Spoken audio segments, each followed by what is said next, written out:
Hola jóvenes, buenas tardes, ¿me escuchan? Soy el doctor Vilches, ¿se escucha bien? Félix, ¿se escucha bien? Cárdenas, ¿se escucha bien? Perfecto, bien, gracias a todos ustedes por estar ahí. Permítame presentarme. Eh, Soy el doctor José Vilches Requejo, médico ginecobstetra del Hospital Sergio Bernales. Voy a pedir a poner en modo presentación.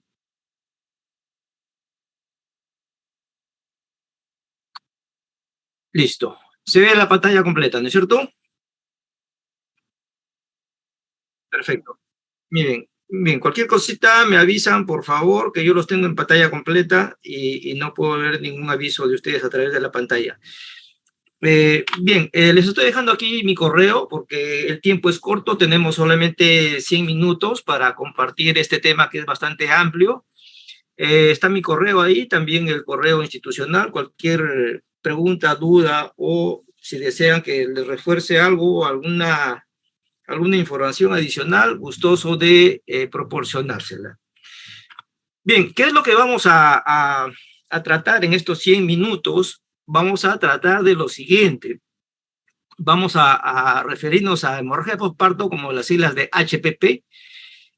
Vamos a hablar de las definiciones, clasificación, la frecuencia de este problema, el cuadro clínico, ¿sí? Los síntomas, los signos, los factores de riesgo, manejo, fluxograma, los errores frecuentes que vemos en la práctica. Debo hacerles recordar, jóvenes, que yo cuando me dirijo a ustedes estoy dirigiéndome a ya prácticamente profesionales que mañana hacen su internado y pasado mañana están haciendo sus serums. Así que en ese sentido va a tratar de ser lo más práctico posible y espero que tengamos unos minutos al final para algunas preguntas. Así que en ese sentido voy a compartir con ustedes algunos errores frecuentes que comete el sistema o que cometemos los médicos. Vamos a hablar también de prevención y vamos a hablar también del manejo de la referencia, porque como vuelvo a repetir, ustedes están prontos a hacer el internado y el serums. Bien, respecto a las definiciones, todas las referencias que aparecen aquí en esta diapositiva son las que se ha revisado y son las que, como repito, he revisado para el tema de las definiciones. Y vamos a hablar un poquito respecto a lo que dicen las definiciones respecto a HPP. Una de las más frecuentes es que dice que es aquella hemorragia que produce un descenso en el hematocrito periparto de mayor o igual a 10%. O también se refiere a una hemorragia que requiere transfusión sanguínea durante o después del tercer periodo del parto. También hay otra definición bastante conocida que se refiere al sangrado vaginal de más de medio litro tras un parto vaginal o si es más de 1 litro, o sea, 1000 centímetros cúbicos tras una cesárea. También hay otra que se refiere al descenso en el hematocrito periparto de mayor o 10%. Y yo quisiera transmitirles esta última que tiene un tema práctico. Quedémonos con el tema de que desde el punto de vista práctico, HPP se refiere a aquella hemorragia que amenaza con ocasionar una inestabilidad hemodinámica en la parturienta. Bien, vamos a clasificarla de esta manera, primaria y secundaria. Se refiere primaria a la inmediata, es decir, aquella hemorragia que ocurre durante las 24 horas postparto. Y se refiere a secundaria, por supuesto, a aquella que sucede después del primer día y hasta las 6 semanas postparto. La primera, la primaria, es decir, está relacionado con la atonía uterina en un 70% y la secundaria a los problemas de sangrado debido a retención de restos. La primaria, por supuesto que el gran problema es la hemorragia y la secundaria nos provoca más bien infección. Bien, hay algunas definiciones que igualmente debo compartir por cuestiones de temas de calificación y de exámenes, tanto en el curso como en el ENAM posteriormente. Así que esta de acá es una de las más frecuentes, ya la mencioné, 500 o 1000, de repente si es un parto vaginal o si es una cesárea. Respecto a aquella que puede provocar unos cambios hemodinámicos, también ya lo dije. La caída del hematocrito también ya lo dije, y o también menciona 2.9 de gramos de porcentaje en la hemoglobina de la caída. ¿cierto? También hay otra definición que habla de la pérdida de sangre mayor al 1% del peso corporal. Hay varias definiciones, como ustedes ven. Inclusive el Instituto Materno Perinatal, es decir, la Maternidad de Lima, nos la clasifica de esta manera. Hemorragia obstétrica masiva o severa, ahí están los valores. Hay otra que nos habla de primaria o precoz, y hay otra que nos habla de la secundaria o tardía, que ya nos hemos referido. Como ven ustedes, las entidades referentes a nivel mundial nos hablan de definiciones, pero estas definiciones no son prácticas, son retrospectivas. Esa paciente en ese momento está chocada, esa paciente en ese momento está sangrando, y pues, ¿a quién se le ocurre estar haciendo mediciones del volumen de sangre perdida cuando la paciente lo que necesita es que se le atienda para salvarle la vida? Bien, ponerse a medir la cantidad de sangre que se está perdiendo no va a reflejar el estado hemodinámico, por supuesto, real, ¿no? Esta estimación es inexacta y más que todo depende, pues, de una estimación visual subjetivo, y lo subjetivo depende de cada persona y no estamos para eso. Bien, ¿cuál sería la manera de obtener una definición lo más práctica posible? Desde el punto de vista práctico, nosotros nos debemos de quedar con la siguiente definición. HPP sería aquella que cumpla con una o más de las siguientes condiciones, y nos las quedamos con las de rojo. Amenaza o tiene el potencial de producir una inestabilidad hemodinámica a la parturienta, y aquella, por supuesto, que va a producir cambios hemodinámicos que requiere transfusión de sangre, ¿sí? Eso es desde el punto de vista práctico. Estas son algunas fotos tomadas yo mismo las he tomado.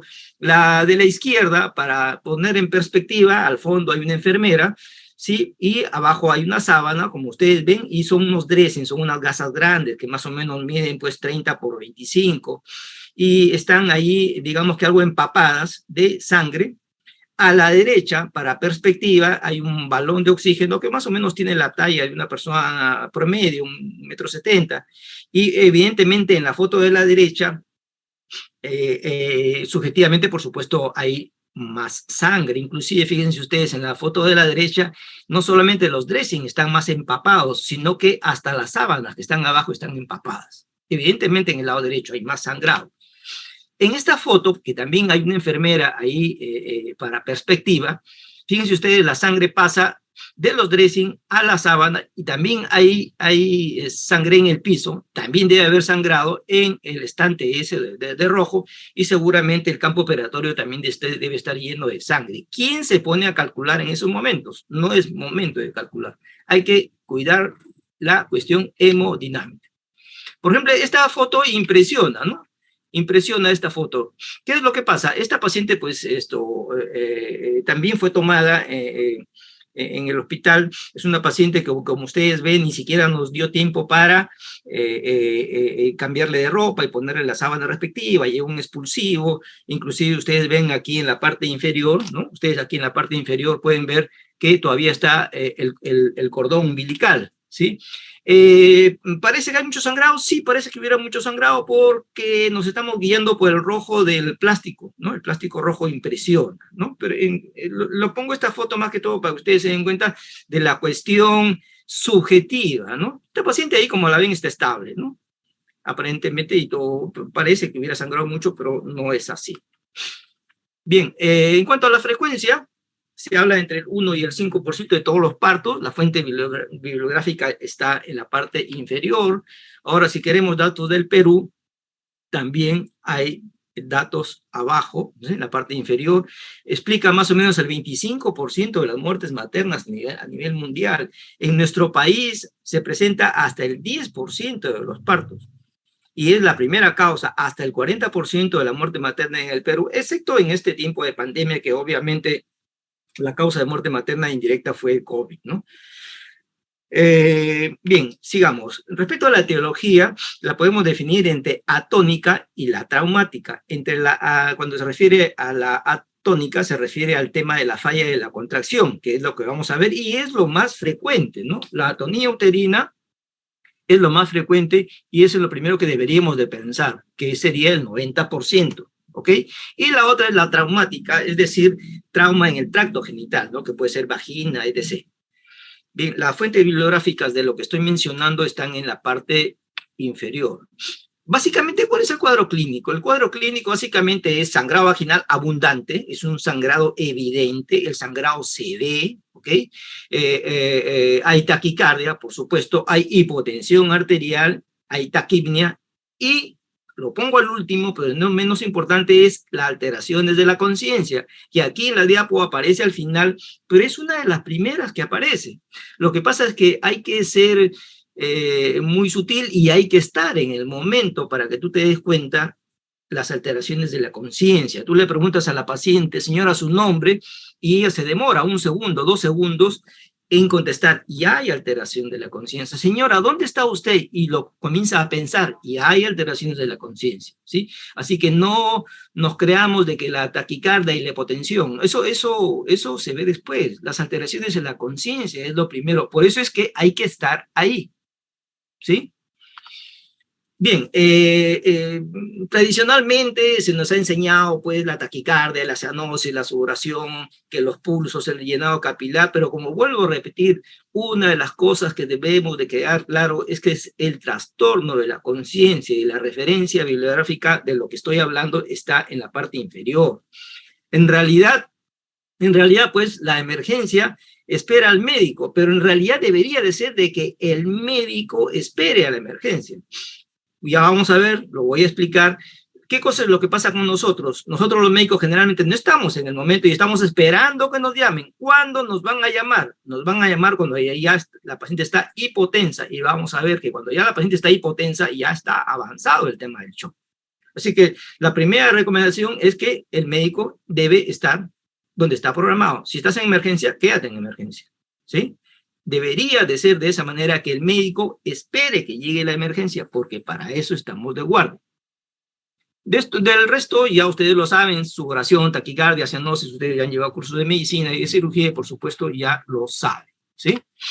Respecto al examen físico, estas referencias bibliográficas nos demuestran que esperar cambios en el pulso, esperar cambios en la presión arterial, lo único que hace es demorar, ¿sí? Ya la presión arterial se altera en la tercera fase del shock, y luego viene la cuarta, y luego viene pues el síndrome de disfunción multiorgánica, y después viene la muerte. Es mejor que estemos ahí y que no nos llamen, ¿sí?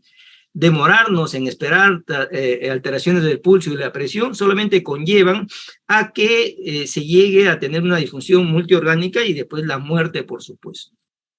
Bien, hablemos un poco de las causas. Las causas pueden ser uterinas, dentro de ellas, por supuesto, la primera, la atonía uterina, y hay causas no uterinas que se refieren a lesiones del tracto genital. Es decir, entonces el HPP puede deberse a causas propias del útero, originadas en el útero, como las que se mencionan ahí, ¿no? Placentación anormal, dehiscencia, inversión uterina, y puede ser por causas que no pertenecen al útero, sino a otras partes como hematomas, coagulopatías, que eso ya es una cuestión sistémica.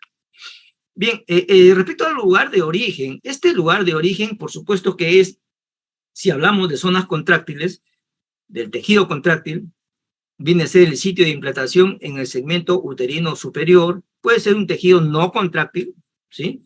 Y eso es bueno saberlo, de dónde está sangrando, de dónde está sangrando. Eso es muy importante. Respecto a factores de riesgo, tiene que ver, por supuesto, con la contractilidad uterina alterada, que esto se produce en la placenta previa precisamente por la inserción. Esa zona donde se inserta la placenta en una placenta previa no está preparada para contraerse, como vamos a ver. El acretismo placentario, la infección, la administración de sulfato de magnesio, están relacionados al tema de la contracción. Hay alteraciones de la anatomía de la madre, ¿sí? Cuando la paciente tiene una cicatriz por una cesárea anterior, ha sido sometida a una miomectomía, la paciente tiene miomas, anomalías uterinas, y hay otras que son sistémicas, que podría ser una coagulopatía. Nunca olvidar preguntarle a una paciente cuando hacemos la anamnesis, cuando hacemos la historia clínica respecto al antecedente de HPP. Señora, en su parto anterior, ¿usted ha tenido sangrados? Señora, ¿cuánto tiempo estuvo usted hospitalizada? De ahí podemos sacar nosotros si tuvo o no tuvo antecedente de HPP. Si ha tenido antecedente de HPP, cuidado, porque estadísticamente esto se repite. ¿Cuáles son los factores de riesgo para atonía uterina? Vamos por los factores metabólicos: hipoxia uterina, septicemia, ¿no? Ruptura prematura de membranas con corionitis, hipocalcemia. Si hemos usado fármacos como, por ejemplo, el sulfato de magnesio, beta-adrenérgicos, alotano, claro que estoy mencionando productos que ahora ya no se usan, pero de todas maneras es bueno saber que la farmacopea que utilizamos puede causar atonía uterina. Hay factores mecánicos, retención de restos, por supuesto, retención de coágulos. Por eso es que es necesario usar oxitóxicos para que nos ayuden a eliminar tanto esos fragmentos placentarios como los coágulos. Hay ciertas condiciones en las cuales hay una sobredistensión exagerada de la fibra muscular uterina. En el caso, por ejemplo, de que hay una gestación múltiple, ¿no? O un bebé, o un feto macrosómico, o un feto, o perdón, un polidráneos. Esto hace que haya una distensión exagerada del útero y por lo tanto, este es un factor de riesgo para que se produzca el HPP. Cuando se hace un vaciamiento uterino muy rápido con un parto precipitado o instrumentado, esto también puede conllevar a un HPP. Esto es clásico, ¿no? Y esto es lo que ustedes lo deben tener bien claro, la regla mnemotécnica, ¿no? Que siempre la usamos en medicina cuando somos estudiantes y es bueno que la debemos de recordar. Las 4T, ¿sí? Nunca olvidar las 4T. Las 4T se refieren a T de tono, T de tejido, T de trauma y T de trombina. Vamos a analizar cada uno de ellos en forma breve. Cuando hablamos de este tema de factores de riesgo, de la T referida al tono, nos referimos a, por ejemplo, lo que acabo de mencionar, un útero sobredistendido, que ya lo expliqué, un cansancio del músculo uterino por un parto rápido, por ejemplo, o una alta paridad, aquella mujer que tiene ya varios hijos como antecedente, una infección que ya también ha sido mencionada, y alteraciones anatómicos o funcionales como mioma, por ejemplo. Cuando nos referimos a la T de tejido es cuando han quedado restos de placenta, por ejemplo, o coágulos. La T de trauma se refiere a los traumas que hayan sucedido en el canal del parto, como desgarro del canal blando, por ejemplo, desgarro en la cesárea, que también ocurre, por supuesto, rotura uterina, inversión uterina, que ya son patologías que poco a poco ustedes a través del curso, la parte teórica la deben ir integrando a sus conocimientos. Respecto al tema de la trombina, felizmente se refiere pues a alteraciones de la coagulación que felizmente son menos frecuentes, no pasan de 3 o 5%, pero de todas maneras esto es muy importante saber el antecedente en la anamnesis, ¿no es cierto?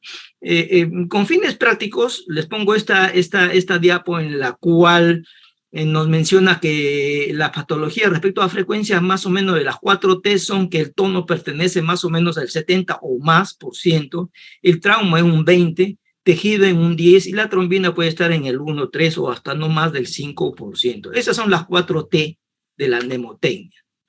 Respecto a la HPP primaria, se refiere al tono y al tejido que ya hemos mencionado anteriormente.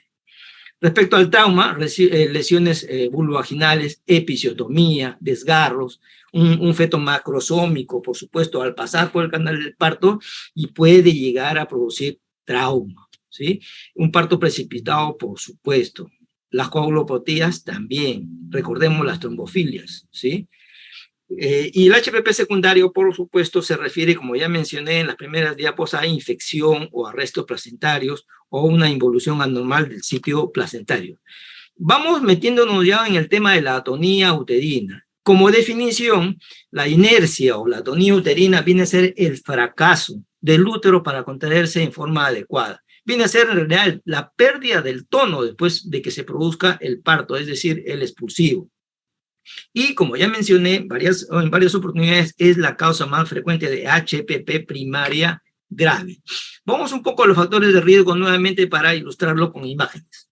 Placenta previa, DPP, es decir, desprendimiento prematuro de placenta, que a estas alturas del partido ustedes ya deben tener el conocimiento básico de ambas patologías, tanto placenta previa como DPP, si no los invito a que revisen. También comparto algunas imágenes sobre que nos explican pues una sobredistensión uterina, ¿no? Un embarazo, un parto gemelar. La obesidad es un gran problema. Los ginecobstetras y los anestesiólogos le tenemos bastante respeto, por no decir miedo, a la paciente con problema de IMC alterado, con problema de obesidad, porque imagínense ustedes ese cuello, ¿no? Para ese cuello para poder intubar para el problema del anestesiólogo, o para nosotros llegar a la cavidad uterina con ese abdomen, ¿no? Es muy, muy, muy difícil. Es bueno que ustedes lo sepan. Así que desde ya les voy dando los datos de que este tipo de pacientes con factores de riesgo, ya sea embarazo gemelar, obesidad, diabetes, estas pacientes en el SERUM deben de ser referidas a tiempo. El otro problema es la gran multiparidad, muy frecuente en nuestro país. En este caso de la foto, ahí hay 1, 2, 3, 4, 5 hijos y la mamá que está ahí presente está embarazada. O sea, se va por el sexto. Factores de riesgo, por supuesto, trabajo de parto prolongado, que ya se ha mencionado, ¿sí? Un expulsivo prolongado, el antecedente, ¿sí? El antecedente de HPP. Como vuelvo a repetir, señora, ¿usted ha tenido problemas de sangrado en su parte anterior? Sí, anotad ese dato, porque esa paciente que ha hecho un HPP previamente te la va a hacer nuevamente. Desgarros, ¿sí? No todo es útero. Hay que revisar bien, como vamos a ver, el tema del canal, ¿no? Las coagulopatías, que felizmente son menos frecuentes. De tal manera que los factores de riesgo están distribuidos en la cuestión anteparto, intraparto y posparto, por supuesto, como está mencionado ahí, ¿no? El antecedente de HPP, que ya lo vengo repitiendo, la hemorragia anteparto, la preeclampsia, hay que tener mucho cuidado, el embarazo múltiple, la obesidad. Hay patologías que son candidatas a hacernos un HPP, la preeclántica, por ejemplo, la preeclántica es candidata a hacernos un HPP.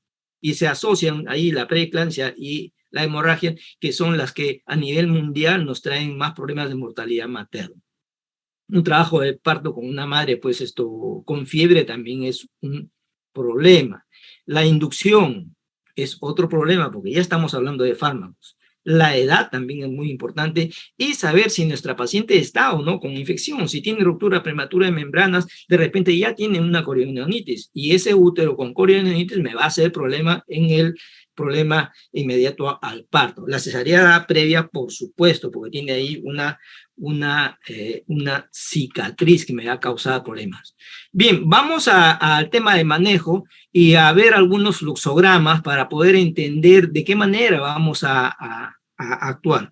En esta primera parte de la exposición yo les estoy hablando más que todo el manejo hospitalario, que es el que ustedes van a hacer muy pronto en su internado, y luego vamos a hablar bastante también del tema de la prevención. Hay ciertos conceptos que deben de quedar bien claros, le llamamos la hora cero. ¿Qué significa la hora cero? Se establece como hora cero cuando empieza el problema. Y claro, la pregunta sería, pero doctor, ¿cuándo empezó el problema? Ok, vamos a considerar que el problema empieza cuando llega tu paciente. Yo estoy de guardia y la paciente me llega, esa es para mí mi hora cero. Es el tiempo en el que yo tengo la oportunidad de resucitarla. Sí, doctor, pero ella viene sangrando hace una hora. Sí, pero hace una hora ella estaba en otro sitio. Pues, yo no estaba ahí, o sea, yo no podía hacer nada. Es decir, con fines prácticos, la hora cero viene a ser cuando llega a tu guardia o llega a tu puesto de salud donde estás haciendo tus serums. Esa es tu hora cero. ¿Y desde cuándo tienes tú que empezar a atenderla? Ahí, en la hora cero. Desde que desde que busca el sistema y te encuentra. Esa es la hora cero. ¿Ok? Y por supuesto, la supervivencia de las pacientes está relacionada a mayor tiempo transcurrido, menor supervivencia. Mientras más rápido actúo, por supuesto que la supervivencia va a ser mayor. Este cuadro es muy importante y para ustedes no es nuevo. Fíjense ustedes, ¿no? Fíjense ustedes lo clásico, ¿no? Nos mencionan a la clase 1, ¿ok?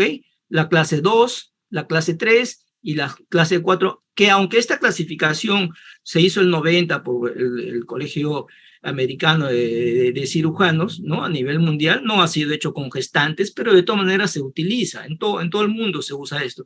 Fíjense ustedes que cuando la paciente nos comienza a hacer taquicardia, ya está en la clase 2. Cuando está haciendo hipotensión, y ojo, estamos hablando de hipotensión de alguien que sabía tomar la presión, porque ese es el otro gran problema. Entonces, le toman la presión, está hipotensa y llama al médico. Claro, lo llama, digo, porque el médico no está. Ese es el gran problema, jóvenes. Y ese es el mensaje primero que quiero llegar a ustedes. El médico debe estar ahí, no esperar que te llamen. Cuando te llamen, te van a llamar acá o te van a llamar acá y la cosa ya está más complicada. Es mejor que tú estés acá. Es mejor que tú estés acá. Y cuando estás acá te vas a dar cuenta de esto. Te vas a dar cuenta que ella está somnolienta, ella está bradisíquica, ella está lenta. Le preguntas algo y se demora. Ahí, pero lo bueno es que ahí estás tú. ¿Ok? Mi primer mensaje es ese, jóvenes, hay que estar donde estamos programados. Estoy programado en emergencia, pues me quedo en emergencia. Bien, entonces, estoy bien de tiempo. Entonces, esta clasificación, de acuerdo a la cantidad de sangrado, se clasifica en grado 1, grado 2, grado 3 y grado 4, y está corregido ahí en rojo. Y de acuerdo a eso, vamos a saber, como aparece a la derecha, si voy a requerir o no de transfusión, voy a requerir de referirla o voy a requerir sala de operaciones inmediato. Todo eso aquí está bien explicado y también lo voy a hacer más adelante. Esta es también otro cuadro relacionado al primero, que se lo hizo también el Colegio Americano de Cirujanos en un comité de trauma ya hace varios años y se sigue utilizando. Está remarcado con líneas rojas en la parte de arriba. Para resumir, ¿no? Hay tres tipos de respuestas si es que yo le administro 2 litros, ¿sí? Hay una respuesta rápida, si yo le administro los 2 litros que menciona acá, la administro en forma rápida, ¿sí? Perdón, la administro los 2 litros y hay una respuesta rápida, ¿sí? Esa es una posibilidad. La otra es que haya una respuesta transitoria y la otra es que no haya ninguna respuesta a la administración de los 2 litros. Y de esa manera yo puedo clasificar a mi paciente en un sangrado mínimo, en un sangrado moderado, o la paciente tiene un sangrado grave, ¿sí? Se administra los 2 litros, antes se decía de frente a los 2 litros, luego se decía primero 1000, luego los otros 1000, ahora se dice, como vamos a ver, de 500 en 500, porque las cosas en medicina, por supuesto, van cambiando. Bien, bien, ¿y cómo es esto de la clasificación? Doctor, ¿qué pasa si mi paciente tiene de 2 y tiene de 3? La respuesta es, vete por el 3. Doctor, ¿qué pasa si mi paciente tiene características de 3 y de 4? Vete por el 4.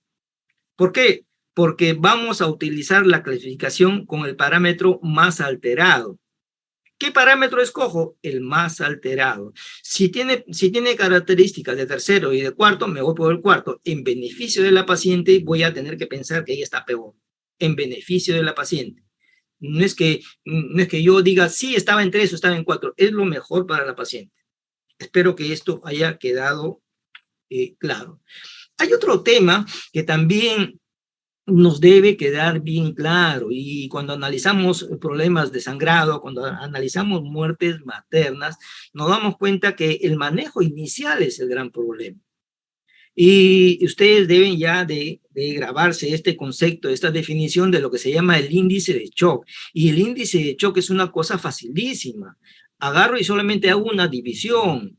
En el numerador voy a colocar la frecuencia cardíaca, es decir, el pulso de la madre, y en el denominador voy a poner la presión arterial sistólica, ¿ok? Entonces, arriba pongo la frecuencia cardíaca, ¿no es cierto? O el pulso, y abajo voy a poner la presión arterial sistólica. Esto es el índice de shock, ¿ok? Repito, esto es importante cuando recién la veo a la paciente, cuando me llega a la emergencia.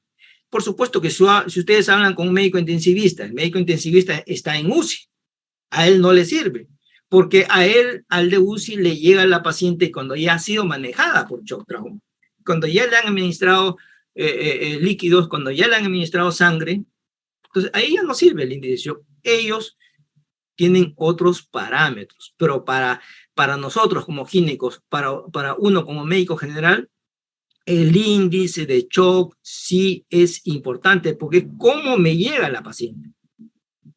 Para no estar con ese tema, descartar el shock es una cosa muy frecuente en Lima y en provincias. Descartar shock. No puede ser posible. Pues eso de descartar shock, no, tienes que descartarlo en ese momento. ¿Está o no está chocado? Y para eso simplemente se necesita ver a la paciente, evaluar a la paciente. Repito, frecuencia cardíaca arriba, presión arterial sistólica abajo. Divido y ahí está mi índice de shock. Es un marcador simple de gravedad que se está usando en todas partes. ¿Cuál es la normalidad? La normalidad, dicen las referencias, que es entre 0 y 5, ¿sí? Hagan la prueba ustedes, pongan varias frecuencias cardíacas arriba y abajo y van a obtener, para que vean cómo sale. Se va a considerar choque cuando está de 0,8 a 0,9 en adelante.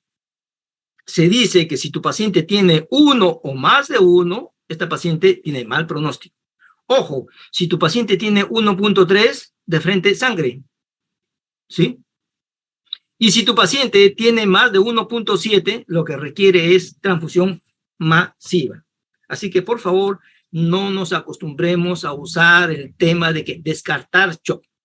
Es como, perdonen el ejemplo que les ponga, es como que a las 4 de la mañana yo veo que hay 3 tipos extraños que llegan a mi casa. Bueno, pues descartar que me están robando.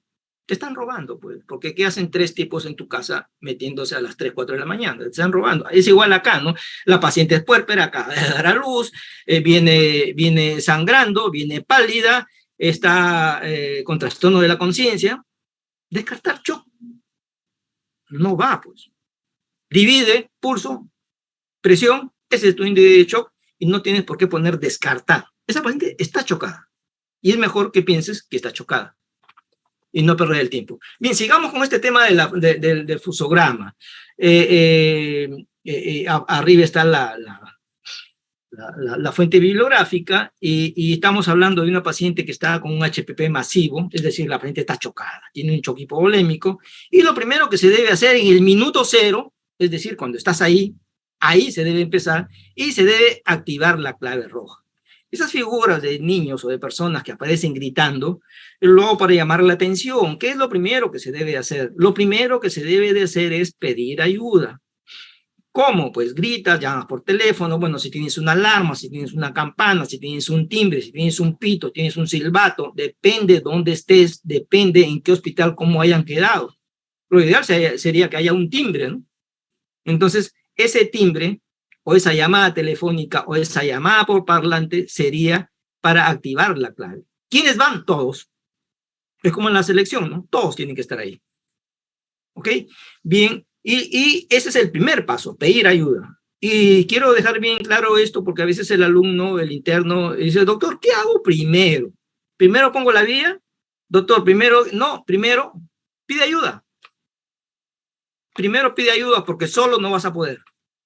Peor si eres interno, no vas a poder. Ojo, ni uno como médico asistente, ginecobstetra tampoco puede. Solo no puedes, porque el enemigo es grande. Entonces, lo primero que tienen que hacer es pedir ayuda. ¿A quiénes? A lo que tengas. Puedes estar en puesto de salud, vas a necesitar ayuda, por supuesto, de tu gente. Estás en un centro de salud, estás en otro nivel, estás en un hospital. En un hospital tienes todo. Tienes el anestesiólogo, tienes el banco de sangre, tienes el laboratorio, tienes el jefe de la guardia, tienes el ginecólogo, la obstetra, la enfermera, el interno, el residente, o sea, todos. ¿Ok? Activar la clave roja, pedir ayuda. En este caso estoy poniendo ginecobstetra, anestesiólogo de guardia, alerta al hematólogo y banco de sangre. Todos. Todos, no por interconsulta, sino todos a la vez al llamado. Listo. Se acabó la primera parte que arranca en minuto 0. Luego tienes hasta 20 minutos para hacer lo que aparece abajo, es decir, para hacer la reanimación y el diagnóstico, que se hace a la vez. No, primero debo diagnosticar y después reanimo. No, las dos cosas a la vez. Porque ya aceptaste que la paciente está chocada. Entonces, las dos cosas, comienzas a investigar cuál es la causa, pero comienzas a actuar. Tienes 20 minutos para eso. ¿Qué haces en esos 20 minutos? Vía aérea y el tema de la circulación, que ustedes también ya lo han estudiado en otros cursos. Oxígeno, 2 vías endovenosas, ¿sí? 2 vías endovenosas. Antes se decía una en cada brazo, ahora eso ha cambiado. Las dos en un solo brazo para tener el otro brazo libre para el tema de las funciones vitales. Sonda Foley para controlar la diuresis horaria. ¿Por qué? Porque si la paciente está sangrando y no tengo orina, esa paciente tengo otra razón más para pensar que está chocada, no hay orina. Y lo poco que hubiera, comenzar a cuantificarlo. Clasifico el shock y empiezo con fluidos. Obviamente, lo ideal sería empezar con sangre, ¿sí? Porque la sangre se repone con sangre, pero la sangre no es pues como en una bodega y tú vas y pides una gaseosa y te la sacan inmediatamente de la refrigeradora, ¿no? Eso solamente se ve en las películas. Hasta que tengas la sangre, hasta que tengas la sangre, hasta que te la traigan, tú puedes empezar a manejar con fluidos. Cloruro, de preferencia, por supuesto. Hay otras cosas que hay que hacer, generalmente lo hace la enfermera, la obstetra, que es dar confort, ¿no? Ustedes han visto que generalmente agarran y con tijeras les cortan la ropa, hay que darle confort a la paciente, tratar de que esté cómoda. Ya debería yo de tener un diagnóstico, una causa del hemorragia postparto y empezar el manejo también y ver qué fármacos y qué maniobras realizo y seguimos entonces con este manejo. En la parte de la investigación y el monitoreo, por supuesto que hay que pedir un perfil completo de coagulación, oximetría, un EKG, la sonda ya lo mencioné, considerar de acuerdo a dónde estoy una vía central. Si estoy en un hospital, obviamente que voy a preferir que me ayude la gente de shock trauma y le ponga una vía central.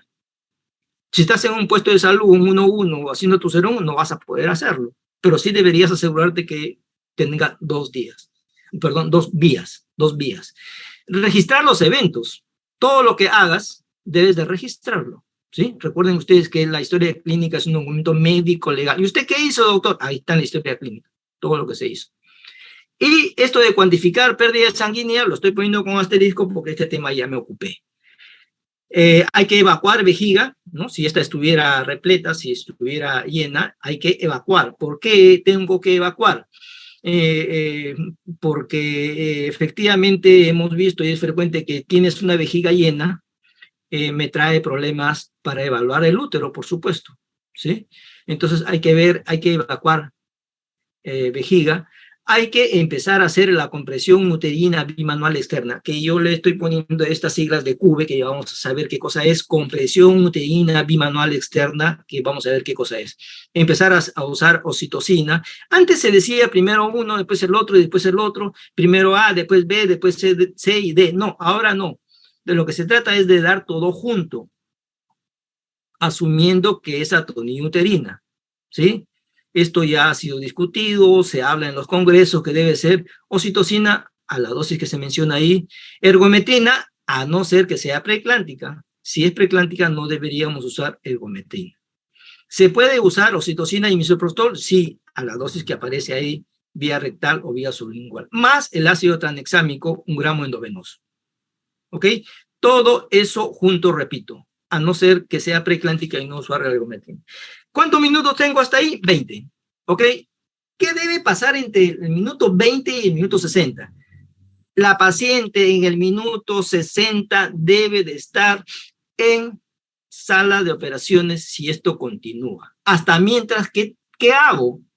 Voy a tratar de conservar un volumen circulante entre 150 y 300 centímetros cúbicos por hora. Hemoderivados, si estoy en un hospital, debo manejar hemoderivados. Hay que monitorizar, por supuesto, la conciencia, la perfusión. Ojo, este manejo no lo está haciendo ginecobstetricia solo. Este manejo se tiene que hacer conjuntamente con otras especialidades, donde estés. ¿Sí? Si estás en un establecimiento de salud, pues, bueno, tú estás ahí como médico, otro colega que esté, el jefe de guardias, hay un internista, mejor, pero donde estés, tiene que estar los mejores. Si estás en un hospital, como los que tenemos aquí, hospitales generales, tipo 3-1, debería de estar todo lo que se necesita, anestesiólogo, shock trauma, avisarle al de UCI, pero esto se hace inmediatamente por si acaso, esto no es con cuestión de interconsulta, porque no hay tiempo para estarnos carteando. Se llama y deben estar todos en el momento. Estabilización, a eso se le llama a este tiempo entre los 20 y los 60 minutos, porque de aquí pasa a sala de operaciones, porque estamos suponiendo que se trata de una paciente grave que sigue sangrando. La compresión uterina bimanual externa, que es esa foto la que aparece arriba, una mano abajo a nivel del istmo y la otra mano arriba a nivel del fondo del útero, como vamos a ver.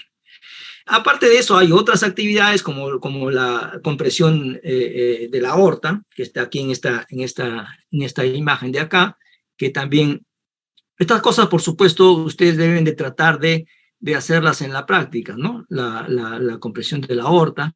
Esto también, la compresión uterina bimanual combinada, que no es lo mismo que el CUBE. En el CUBE hay una compresión uterina bimanual externa, ambas manos en el abdomen, como se menciona acá, y la compresión uterina bimanual combinada, que es una mano en vagina y la otra en el fondo del útero, como aparece acá, ¿sí?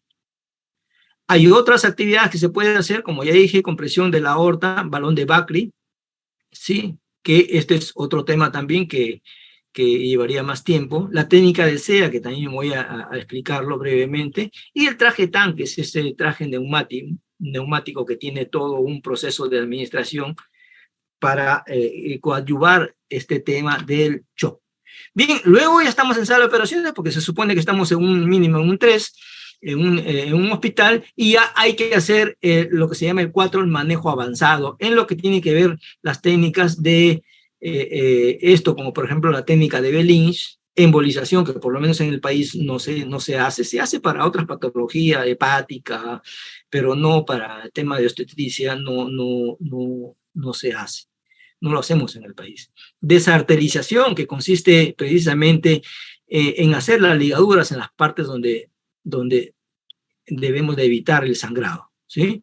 Entonces, ya viene el control de la coagulación intravascular diseminada y el tema de la cirugía, suturas compresivas, que se refiere a esta, como la de Bellynch y otras, porque no es la única. Desarterización, que consiste en esto que estoy mencionando, ¿sí? Clampar y suturar arterias que están sangrando, como ligadura bilateral de las arterias uterinas, y por supuesto considerar radiología intervencionista. Nos referimos a esto, pero como cuestión teórica, como vuelvo a repetir, porque no se hace en nuestro medio. Bien, como objetivos, por supuesto, ya saben ustedes, el ABC, restituir y mantener la adecuada perfusión tisular, manejo de fluidos, reposición sanguínea, es muy importante. Si la tenemos a la mano, con eso debemos empezar. Mientras tanto, cristaloides. Corregir el estado ácido básico, que esto generalmente en los servicios de ginecobstetricia no estamos acostumbrados a hacerlo. Esto se hace ya en un shock trauma o se hace con la ayuda del internista. Así que es básico contar con la participación de ellos. Hay que hacer diagnóstico de trastorno de coagulación, el manejo de los hemoderivados, que ya vamos a ver a qué nos referimos con el 111, porque no es cuestión de administrar nomás sangre total, no. 111 es una combinación de los hemoderivados. Por supuesto que dentro de todo este arsenal para combatir el HPP, nosotros vamos a clasificar entre un manejo médico y un manejo quirúrgico. Evidentemente ya les he transmitido esto, tanto el médico como el quirúrgico, ¿sí? Y por supuesto que dentro del monitoreo tiene que ver todo con lo que tenga que ver con las complicaciones, ¿no? Evitar una insuficiencia renal, una insuficiencia respiratoria, trastorno de la conciencia, y no llegar, por supuesto, al síndrome de disfunción multiorgánica, porque ese es un paso a la muerte. Bien, ¿y uno qué hace como estudiante con este tema? ¿Está en shock o no está en shock? Esa es la primera duda que tenemos muchas veces, ¿no? Cuando no hay experiencia. ¿Está en shock o no está en shock? Y muchas veces esta pregunta no se contesta en forma adecuada. Como un sistema de alerta temprana modificado, como una especie de mnemotecnia, que ustedes la deben tener, es lo que se llama la regla de 30, ¿sí? La regla de 30 que les va a ayudar, o índice del shock. ¿A qué se refiere con 30? Mnemotécnicamente todo lo llevamos a 30. Si hay un 30% de pérdida sanguínea, vamos a hablar de un shock moderado. Si el pulso me aumenta a mayor de 30 de lo que tenía o de lo que es normal, si la frecuencia respiratoria está por encima de 30, si la presión arterial sistólica disminuye en 30, si la diuresis está en menos de 30 por hora, si el hematocrito ha caído en un 30%, y así de esta manera De esta manera, yo mnemotécnicamente puedo decir esta paciente está o no está chocada y no estar con esto que ya les mencioné que no debemos usar, descartar shock, ¿sí? Y aquí está, es lo mismo, ¿sí? Está en inglés a la izquierda, en castellano a la derecha, y las siglas a la izquierda aparecen, por supuesto, en inglés, pero está traducido a la derecha, lo que ya acabo de mencionar, ¿no? La regla de los 30, el tema de establecer la etiología, ¿sí? El CUVE, que es la compresión uterina bimanual externa, que ya también la voy a explicar, el tema de la oxitocina, para hablar de esta O que aparece acá, ¿sí? Y todo lo que ya se ha mencionado, el tema de la coagulación, el traje anti-shock, el ver el escenario. ¿Dónde estoy? ¿Estoy en un puesto de salud haciendo mis serums? No solamente piensen en referir, por supuesto que, claro, tengo que pensar en referir, pero referirla en forma adecuada. No es, disculpen la comparación, pero no es una encomienda que la tengo que subir a un carro para llevármela a un hospital. Tengo que ponerle las cosas que puedo hacer. ¿Qué puedo hacer? ¿Tengo oxígeno? Oxígeno. ¿Puedo poner vía? 2 vías. ¿Puedo poner cloruro? Pues colocamos cloruro. ¿Puedo colocar una sonda? Pues vamos con sonda. Y avisar y comenzar a llevar a la paciente. ¿Puedo hacer compresión de la aorta? Sí. ¿Puedo hacer una compresión bimanual? Sí. ¿Estas cosas las puedo hacer? Sí. Entonces hago esto y me voy con mi paciente a donde, a donde la puedan manejar mejor. Considerar, por supuesto, manejar las 4T, que ya lo he explicado. BELINS, eso lo van a hacer en un hospital. Devascularización también, radiología intervencionista, hospitalario. Histerectomía, por supuesto, también estamos hablando del tema hospitalario. Bien, ¿qué viene a hacer el CUVE? La compresión uterina bimanual externa. Viene a hacer esta maniobra que va a comprimir los vasos. ¿Sí? Los vasos. Recuerden ustedes que el útero es un enlazamiento de varias fibras uterinas, como si tuviéramos nosotros en estos momentos nuestras manos unidas mediante los dedos, ¿no? Entre esos dedos estarían los vasos, las arterias y las venas. Si es que aquí se produce la contracción, como se va a explicar, los vasos obviamente van a ser cerrados, colapsados y se va a evitar. Una mano acá abajo, esta es la sínfisis púbica, ¿sí? Esta es la sínfisis púbica, una mano va acá, más o menos a la altura de lo que vendría a ser el istmo, y la otra mano va aquí, en el fondo. Esa es la compresión uterina bimanual externa, que es diferente a esto, y no se confundan. Esto es la compresión uterina bimanual combinada. Una mano en vagina, sí, sí entra. En una puerpera inmediata, sí entra una mano así. Sí ingresa, pues recuerden ustedes que hay cambios fisiológicos, anatómicos, entonces una mano así sí entra en una puerpera fácilmente. Exploración uterina bimanual, si la has hecho, si te capacitaron, sí se puede hacer también, ¿sí? Si estás capacitado, si lo hiciste, si viste en tu internado, si te dedicaste a darle tiempo a esto, sí lo puedes hacer. La compresión abdominal de la aorta, comprobando, por supuesto, si lo estás haciendo bien, si sigue pasando, ¿no?, el pulso femoral. Esta es una diapositiva muy importante que ustedes dirán, sí, doctor, pero es del 2012, sí, pues, pero en medicina las cosas así no todas cambian de un momento a otro. Vamos a suponer que, como voy a explicar, yo uso una profilaxis para HPP, ¿ok? Vamos a suponer que yo ya sea que administré oxitocina, ergometrina o misoprostol. Puedo haber usado cualquiera de estos productos para el manejo inicial.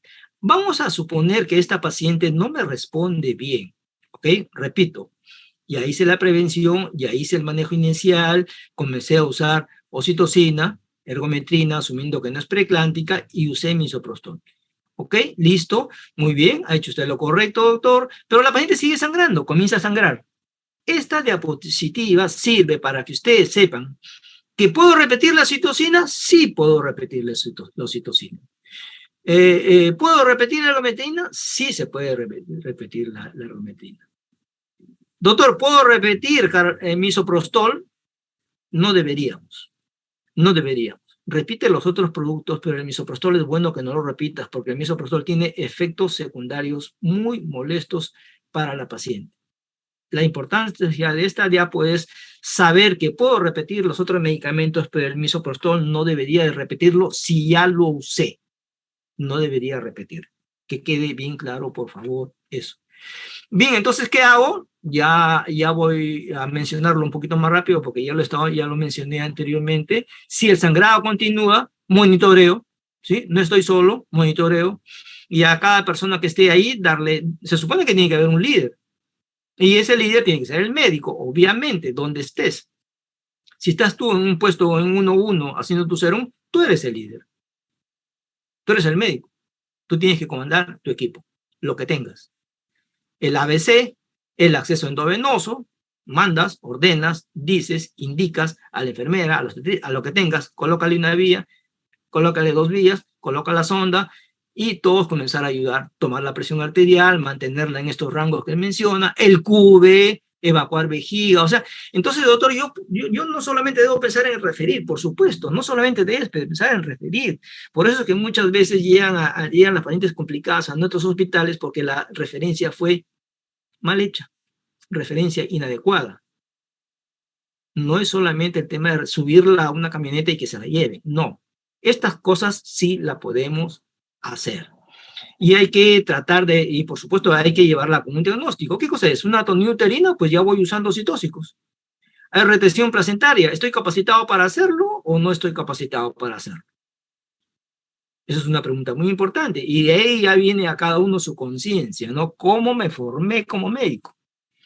Hice simulación, lo vi, lo practiqué, lo leí, porque recuerden ustedes que las competencias de los profesionales influyen mucho, como vamos a ver en la clase de muerte materna, el tema de la cuarta demora.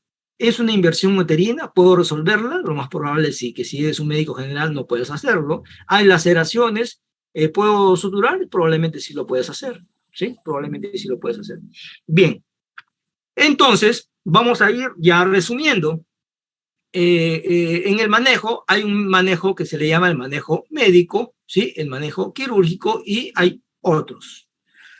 El código rojo, que es otro archivo que voy a través de la delegada, de su compañera, voy a transmitirlo para que se lo pase a todos. El código rojo, cómo revertir el shock, fluidoterapia, todo esto es manejo médico. El misoprostol, los oxitóxicos, el ácido tranexámico, manejo médico.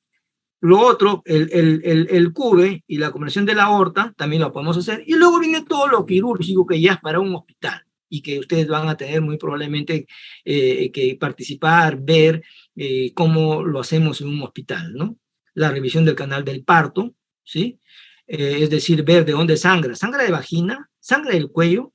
Porque si me sangra de vagina y me sangra del cuello, el tratamiento es diferente a una otonía uterina. Voy a revisar la cavidad uterina, ¿sí? El legrado puerperal, si estoy capacitado de hacerlo, ¿sí? Porque estoy en un hospital, por supuesto que sí estoy capacitado para hacerlo.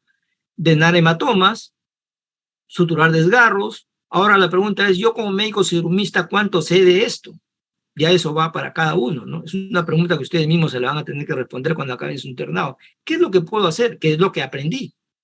Por eso traten de aprovechar su tiempo desde ahora, que hemos regresado a la presencialidad, tratar en lo posible de participar y de no faltar a sus prácticas.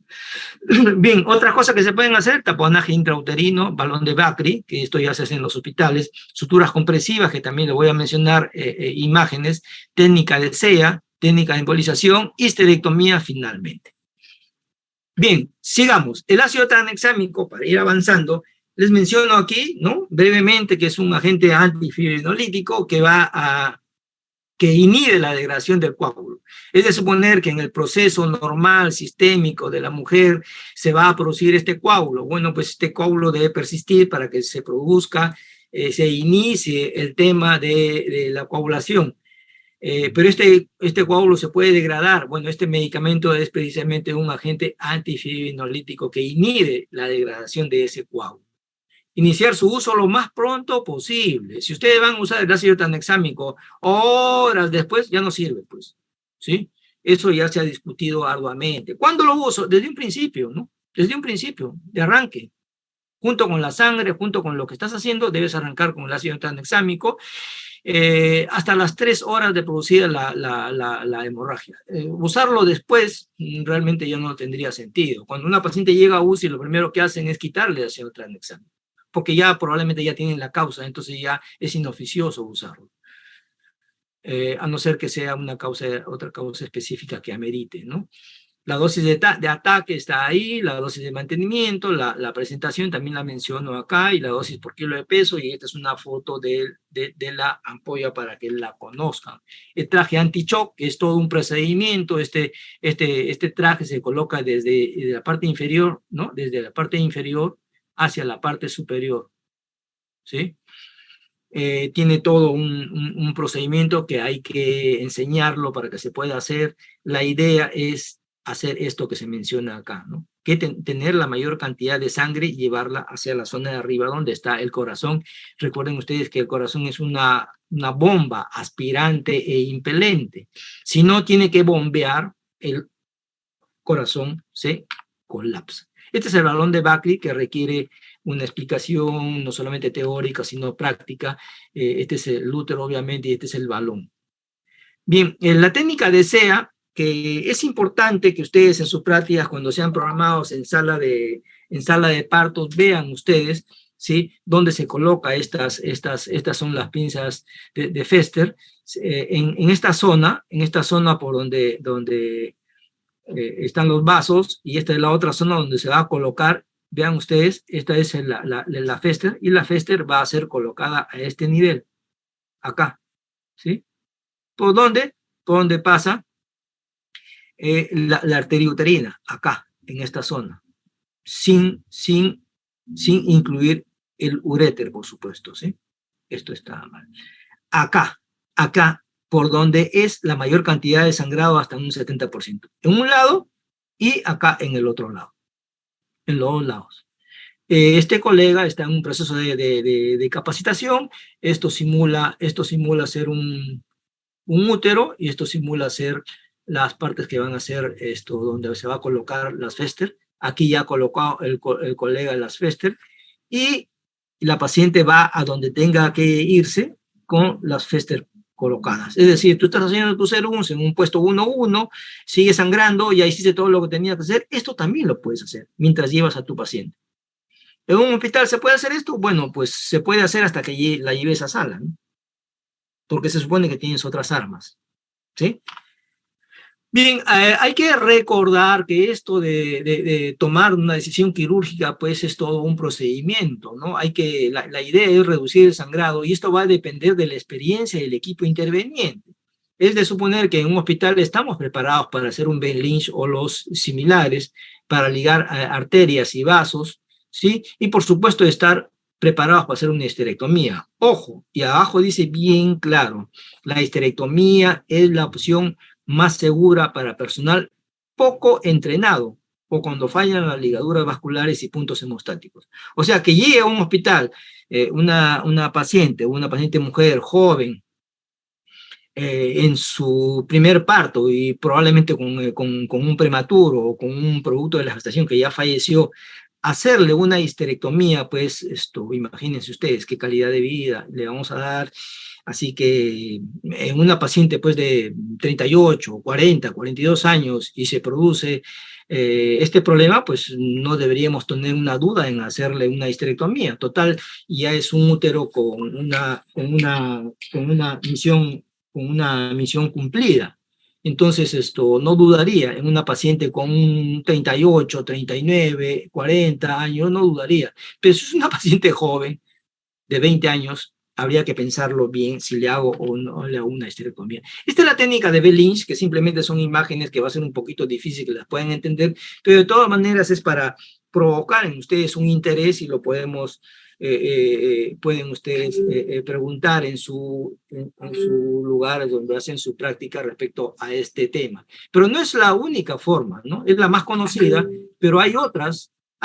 La idea es hacer con hilos lo que no pudo hacer el útero como músculo, ¿sí? Hacer con las suturas lo que el útero no lo pudo hacer. Va a depender de cada caso. Hay varios tipos, ¿sí?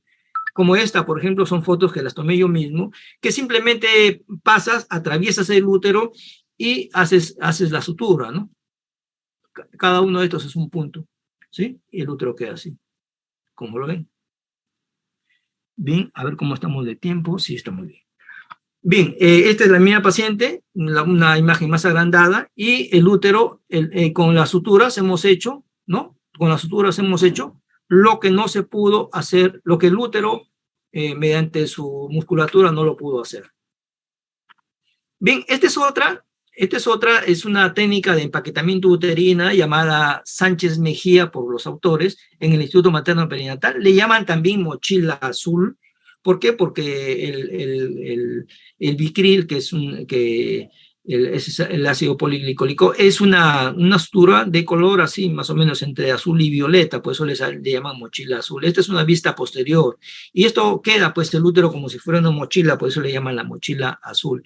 Es fácil de hacerlo, es cuestión de que uno haga lo que sabe hacer. Yo personalmente prefiero esta antes que el Bellis. Esta es la parte anterior de la sutura que les estoy diciendo, la sutura Sánchez Mejía del Instituto Materno Perinatal, y la parte anterior, esta es la parte posterior, por eso le llaman mochila azul, porque queda como si fuera una mochila. Desarterización, como vuelvo a repetir, en diversas zonas, ¿no? En diversas zonas donde el cirujano crea conveniente administrar esta desarterización, que consiste pues en amarrar, ¿sí? Y suturar estas zonas. Embolización, que ya repito, que viene a ser pues un tema de una radiología intervencionista, ¿sí? Esto requiere también de un anestesiólogo, requiere de una angiografía pélvica, por vía de la arteria femoral, como cuando se van a hacer intervenciones cardíacas, como ustedes saben, ¿no? La idea, pues, es ocluir vasos, ¿no? Ocluir vasos, ¿sí? Mediante una solución que se coloca ahí, digamos, algo lo más parecido a una gelatina. Bien, vamos a ver cómo vamos con el tema de la prevención. Y esto cae a pelo precisamente para ustedes, como siempre digo, prontos a hacer el internado y prontos ya a hacer el serum. Aquí está el tema de prevención. Y de esto vamos a hablar ya en la parte esta final de esta reunión. Bien, para el tema de la prevención del HPP, la idea es que nosotros, al hacer la anamnesis en el control prenatal, hay que identificar para poder hacer un manejo oportuno de los factores de riesgo que puedo modificar, porque hay cosas que no las voy a poder modificar.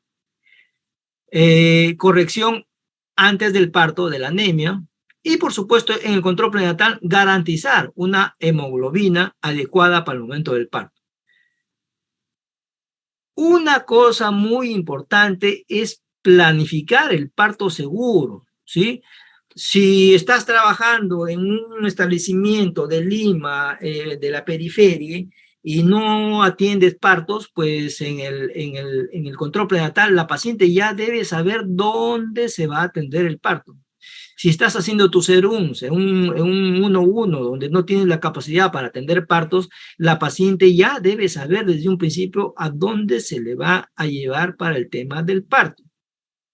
Porque si estamos hablando de prevención, precisamente la prevención se hace antes de, ¿no? Porque si no ya se llamaría tratamiento o manejo. Si yo quiero hacer prevención, la prevención se hace antes de.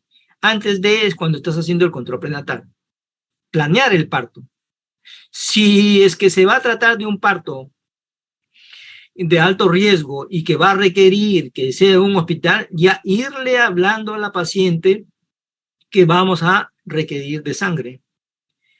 Y si llegó a un hospital, inmediatamente el banco de sangre va a ser avisado de que vamos a necesitar sangre. Manejo activo del alumbramiento, y está con rojo porque voy a dedicarle unas cuantas diapositivas a este tema, y es bueno también que se realice en el tema de la simulación en la universidad. Detener la hemorragia y, por supuesto, activar la clave roja. Bien, ¿y por qué se mueren? ¿Por qué se muere la paciente con HPP? ¿Por qué a nivel mundial es la causa más frecuente de muerte? Como ustedes ven, estas imágenes tratan de transmitir ¿qué? Fuente bibliográfica, lo dice bien claro en los libros, en Williams, ¿no? Lo dice bien claro. Por esta área, por esta zona, ¿sí? Por esta zona, van a pasar 600 centímetros cúbicos de sangre por minuto, ¿sí? Antes del parto. 600 por minuto. O sea, es bastante cantidad de sangre, por eso es que se chocan y por eso es que se mueren, por esta zona. Ustedes tienen que entender que la remoción de la placenta, es decir, el retiro de la placenta, va a dejar una superficie más o menos de 20 centímetros de diámetro, ¿sí? Que va a continuar sangrando si es que el útero no se contrae. O sea, un área de 20 centímetros cúbicos, una superficie, perdón, de 20 centímetros cúbicos, una superficie bien amplia. Si es que el útero no se contrae, si que la fibra no se contrae, va a seguir sangrando y se va a producir un shock y se va a poner en riesgo de morir la paciente. Bien, y si hablamos de prevención de la hemorragia y de sus complicaciones, vamos a ver a qué niveles podemos actuar. Si hablamos del nivel 1, ¿sí? Y vamos a arrancar pues del tema de la promoción, hablemos pues de la recién nacida, ¿no?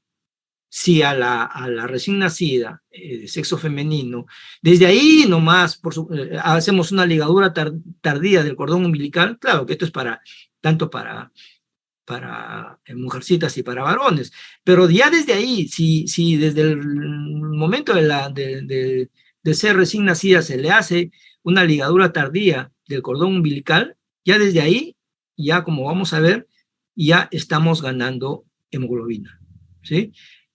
Si administramos en el tema del en ese parto, vitamina K, por supuesto. Si esta paciente va a tener un nivel cultural mejor, por supuesto que ella va a estar mejor alimentada, va a saber cómo alimentarse. Si ella va a nacer en un lugar donde va a tener un buen sistema de salud, va a tener mejor pronóstico. Si esta paciente va a tener un buen nivel de educación, por supuesto que va a tener mejor pronóstico. Por eso es que en las sociedades que están más adelantadas tienen menos muerte materna. Va a depender dónde nace esta persona, qué determinantes sociales. Entonces, si hablamos de promoción para el tema del HPP y de muerte materna por hemorragia, por supuesto, va a depender de la zona geográfica del país, de la ciudad donde vivimos. Como ustedes saben, no solamente es un tema de sangrado, es un tema cultural, es un tema de salud, es un tema de educación y de determinantes sociales que, por supuesto, en el caso nuestro, no estamos bien. Ustedes saben, el nivel cultural en general no es bueno. La salud, ya sabemos cómo está, el tema de la educación y el tema de los determinantes sociales. O sea, desde ahí arranca el tema de la promoción. Luego viene el tema de la prevención, que tiene que ver con un tema preconcepcional. Por eso es bueno que se haga una evaluación antes de la concepción. Tiene que ver con una cuestión nutricional, un tema de que se use hierro, ácido fólico, desparasitar, ver el tema de la malaria, que son patologías bastante frecuentes, por supuesto más frecuentes en el interior del país, donde se va a hacer el tema del serums, y yo sigo insistiendo con el tema del serums, porque eso ya lo hacen pasado mañana. Bien, tiene que ver con el diagnóstico, tiene que ver con la prevención, tiene que ver con el tratamiento, por supuesto, oportuno. Y cuando hablamos de detectar factores de riesgo, hablamos de el trabajo precisamente que hace el médico, en este caso el médico serumista, o el médico general que está trabajando en la periferia y tiene que detectar factores de riesgo para referir a tiempo, manejar el hierro, el ácido fólico y control de daños si es que ya los hubiera. Limitación del daño, estamos hablando de ya mayor nivel, parto seguro, ¿sí? Hablamos de parto seguro, aquella institución que le puede brindar ciertas condiciones como banco de sangre, especialistas, sala de operaciones, para asegurarle una atención de calidad a la paciente. Y por supuesto un lugar donde se haga el manejo activo, como vamos a ver. Y luego ya pues si que cae en un nivel superior y ya la paciente logró sobrevivir, tratar de ver el tema de rehabilitarla, ¿no? Ya tiene que ver con un tratamiento especializado de con mayor complejidad en un hospital tipo 3, por ejemplo, ¿no? Un hospital especializado. Bien, es importante también que sepamos que en realidad una gestante normal, ella tiene una mayor cantidad de volumen sanguíneo. Se podría decir desde el punto de vista práctico que la mujer gestante está preparada para sangrar. Está más pletórica, tiene mayor volumen de sangre. De todas maneras, es bueno que nosotros usemos una escala de valor para ver el tema del deterioro clínico. Bien, ¿y qué se hace entonces en el primer contacto? En el primer contacto lo que debemos hacer es iniciar un buen control prenatal, ¿sí? Identificar factores de riesgo. Generalmente lo que está pasando ahora y ya desde hace varios años es que hay que entender de la limitación que tenemos en nuestra formación, ¿no? Generalmente el curso de gineco-obstetricia se hace en 4 meses, se hace gineco más obstetricia en 4 meses, entonces cuando llegamos al médico general recién graduado va a suceder y realmente tiene poca experiencia, y se ve que en el lugar ya hay obstetriz, se confía y deja que ella haga el control prenatal. En base a que ella es obstetra y en base a que ella hace obstetricia 1, obstetricia 2, obstetricia 3, pero no olviden, jóvenes, que nosotros hacemos medicina 1, medicina 2, medicina 3, cirugía 1, cirugía 2, o sea que estamos preparados para solucionar el caso. A cualquier otro profesional se le puede escapar una diabética, se le puede escapar una hipertiroidea, una hipotiroidea, una preeclántica, pero a nosotros no, porque tenemos otra formación. Así que en el control prenatal, por favor, jóvenes, no le rehuyan al control prenatal. No porque ya haya otro profesional, ustedes se desliguen de la responsabilidad. Porque cuando haya la complicación, cuando tengan ustedes una muerte materna en su establecimiento de salud como serumistas, quien va a tener que presentar el caso es el médico, porque el médico es la cabeza, es el líder, el que tiene que salir a responder qué fue lo que pasó con esta paciente. Garantizar buena hemoglobina, perfil de coagulación que esté completo. Bien, ¿y qué hacemos en la fase 0? Prevención del shock, diagnóstico oportuno. Si no estamos en el lugar, el diagnóstico no va a ser oportuno. Si es que va a requerir sangre para su hospitalización, de una vez irle diciendo a la paciente el manejo activo, que vamos a ver cómo se hace. La paciente que va a ser cesariada en una cesárea anterior debe ser una paciente programada programada con un cirujano experto. Y por supuesto, en el puerperio inmediato debe estar monitorizada.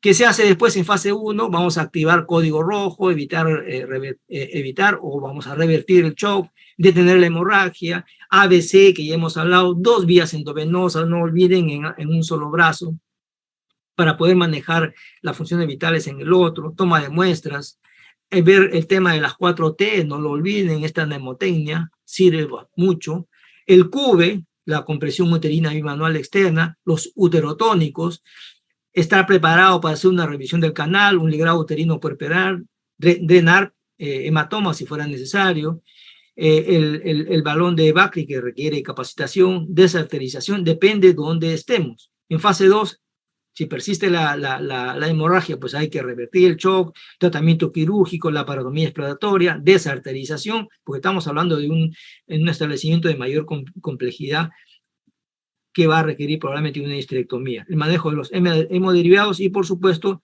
de UCI. Bien, y ya para ir terminando en estos últimos minutos que nos quedan, para poder entender cuál es el enemigo, ¿sí? Vamos a hablar un poquito del tema de la fisiopatológico, de dónde arranca el problema. Ustedes saben perfectamente de qué es lo que está pasando acá, en este nivel. Ustedes saben que el miometrio está compuesto por una red de fibras, ¿no? Si ponemos nuestras 2 manos juntas con los dedos, es una red de fibras musculares que están entrelazadas. Entonces, los vasos sanguíneos que alimentan el lecho placentario van a pasar a través de estos dedos, que los tenemos en estos momentos en forma figurada, están ahí, acá, ¿sí? Entonces, si es que no se realiza la contracción, por supuesto, estos vasos no van a colapsar. Por lo tanto, si no hay contracción va a haber sangrado, porque estos vasos van a seguir sangrando. ¿Listo? Aparte de eso, como no hay contracción, aparte de eso, ustedes saben que el control de la hemorragia uterina en el parto va a ocurrir básicamente por 2 mecanismos. Uno por vasoconstricción y la otra es por la trombosis intravascular del lecho placentario. Si esto no ocurre, se va a producir el sangrado. Si no funcionan estas ligaduras fisiológicas, va a producirse el sangrado y va a arrancar el gran problema. Bien, entonces, ya que hablamos de problema, ¿cuál es el problema? Porque recuerden ustedes que cuando yo quiero solucionar un problema, lo primero que tengo que hacer es identificar el problema. Si yo me niego a reconocer el problema, pues nunca lo voy a solucionar. Entonces, ¿cuál es el problema del HPP? El problema del HPP es el siguiente. ¿Cuál es el problema número uno? El tono, que ya lo he mencionado, el tono. ¿Y cuál es el otro problema? El tiempo. Este es el otro problema. Entonces yo tengo un enemigo que tiene este tema, ¿no? Tiene el tono, que me va a fallar el tono, y si yo dejo pasar mucho tiempo, se va a presentar el HPP. Vamos a seguirlo explicando. Entonces me enfrento a un enemigo que es el tono y el tiempo. Entonces, si yo ya reconocí en mi enemigo esas dos cosas, bueno, tendré que actuar en el tono y tengo que actuar en disminuir el tiempo. ¿Ok? ¿Qué hago con el tono? ¿Cómo manejo el tono? Voy a tener que darle algo para manejar las contracciones uterinas. ¿Qué le voy a dar? Un oxitóxico, pues. Bien, y si el otro problema es el tiempo, voy a tratar, pues, de disminuir el tiempo. ¿Y yo qué hago para disminuir el tiempo? Actuar. Debo de actuar. No me voy a quedar esperando, sino tengo que actuar. Dando oxitocina, manejo el tono, y administrando acciones para disminuir el tiempo, puedo combatir el otro gran problema. ¿Cómo se hace? Respecto al tono uterino, ¿qué le doy? Oxitóxico. ¿Y cómo disminuyo el tiempo? Mediante las maniobras que vamos a ver y voy a explicar, que se llama maniobra de Brandt-Andrews. ¿Ok? Sigamos entonces. Antes de esto quisiera dar algunas definiciones de algunos términos. ¿Qué es manejo expectante? O sea, ¿qué es un manejo pasivo del alumbramiento? Un manejo expectante, un manejo pasivo del alumbramiento es que yo, nace el producto de la gestación y no hago nada, ¿no? Permito la expulsión espontánea, me cruzo de brazos y espero pues a ver qué pasa, ¿no? Eso se llama expectante o pasivo, o sea, pasivo no hago nada. Y lo otro es el manejo activo, que es el donde tú vas a actuar. Consiste en la aplicación de una serie de intervenciones. Aquí viene el tema. Serie de intervenciones, que es lo que voy a mencionar. Probados y que van a facilitar que la placenta descienda como debe de ser. ¿Cuáles son los tiempos límites para el alumbramiento? Esto es muy importante. Para un alumbramiento expectante, espontáneo, pasivo, en que yo no hago nada, no debe de pasar de 30 minutos. Es decir, si tú no haces nada y la placenta no ha salido todavía, estás en problema. Lo otro es que si yo ya he hecho en forma adecuada mi manejo activo y no sale la placenta en 10 minutos, estás en problemas. Entonces el límite es 30 si no hago nada y 10 minutos si he hecho mi manejo activo. Bueno, doctor, ¿y cómo se hace el manejo activo? Bien, vamos a decirlo pasito a pasito como dice la canción, ¿ok? El manejo activo es en esta descripción cronológica voy a mencionar. En realidad yo, por cuestiones académicas y de docencia, lo pongo en 9 pasos, ¿sí? Para no confundir al alumno, 9 pasos. 1, 2, hasta el 9. Esos son pasos. Pero hay 3 intervenciones que yo las estoy mencionando como 1, 2 y 3 en romano. ¿Ok? Vamos a hablar entonces uno por uno. En cuanto a los pasos, empieza el paso 1. El paso 1 consiste en que terminó el segundo periodo del parto. Es decir, ya tenemos al recién nacido fuera de la cavidad uterina. Terminó el segundo periodo. Yo ahí voy a decidir si clampo o no el cordón umbilical, pero eso es otro tema. ¿Ok? Si el recién nacido está bien, no tengo por qué desesperarme, no tengo por qué pinzar y cortar inmediatamente el cordón. Si el recién nacido está en mal estado, tengo que pinzar y cortar y que sea atendido. Bien, luego de eso yo en el paso número 3 debo de asegurarme la no existencia de otro feto. Es decir, debo asegurarme que no esté un hermano adentro que todavía no ha sido expulsado, porque si yo administro el siguiente paso voy a tener problemas. Muy bien, terminó el primer periodo, ya hice o no el clampaje, ese es otro tema, y voy a asegurarme que no exista otro feto. Y luego viene el paso número 1 de la intervención, que consiste en la administración de un oxitóxico, que vamos a ver cómo se hace y cuándo se hace. El paso número 5 es esperar que venga, ¿no?, una contracción uterina. El paso 6, que viene a ser el procedimiento 2, consiste en la tracción, contratracción del cordón umbilical. El paso 7 es que culmina el tercer periodo, y el 8 es una especie de plus o de yapa, como quieran llamarle, y que viene a ser el CUBE, la compresión uterina bimanual externa, que reemplace al clásico masaje uterino que siempre se nos ha enseñado. ¿Ok? Y luego, pues, hacemos una inspección de la placenta y del tracto genital, que vendría a ser el plus o la yapa, porque el anterior, el paso 8, que viene a ser el procedimiento 3, es el CUBE. Espero que esto se haya comprendido. Si no, como repito, ahí está mi correo, y si tenemos ahora algunas preguntas, no tengo ningún problema en contestarle. 9 pasos y 3 intervenciones. Las 3 intervenciones, repito, 1 es oxitocina, 2 es la tracción, contratracción, y 3 es el CUBE. Sigamos. ¿Cómo es el tema de la administración del útero tónico? Durante el primer minuto, es decir, si yo voy a administrar oxitocina, tiene que ser durante el primer minuto. Doctor, y si yo la aplico al minuto 15 segundos, ya no es manejo activo, porque ya está fuera de la definición. ¿Sí? Y como yo les digo muchas veces a los alumnos en la práctica, sí, doctor, y si yo lo hago al minuto y medio, bueno, ¿cómo te apellidas? Yo soy el alumno Galvez. Bueno, pues entonces tu procedimiento se va a llamar manejo activo OMS-modificado por doctor Galvez, Universidad Ricardo Palma. Pero ya no es el manejo activo OMS. El manejo activo OMS dice al minuto. Sí, pero yo lo hice al minuto y medio. Ya no es manejo activo OMS. ¿Ok?